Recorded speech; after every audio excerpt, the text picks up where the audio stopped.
তাল দিয়ে যে এত সুন্দর পিঠা তৈরি হয় হয়তোবা না দেখলে বিশ্বাস করা যায় না।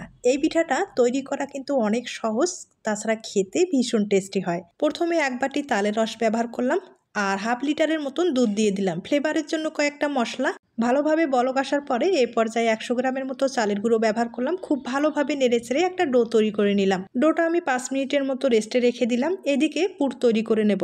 পুর হিসাবে ব্যবহার করলাম নারকেল, গুড় আর কিছুটা চীনাবাদাম। এরপরে আপনাদের পিঠাগুলো তৈরি করে দেখিয়ে দিচ্ছি।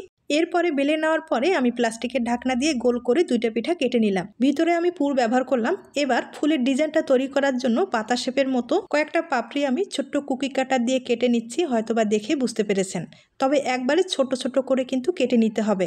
আর অবশ্যই এই পাপড়িগুলো বসার জন্য আটার পেস্ট লাগবে। সামান্য জল আর একটু আটা দিয়ে আমি পেস্ট তৈরি করে নিলাম। আর একটার পর একটা এভাবে কিন্তু বসাতে হবে। মোট আমি 8টা কিন্তু পাপড়ি এখানে বসালাম আর দেখতেই পারছেন কতটা সুন্দর হয়েছে।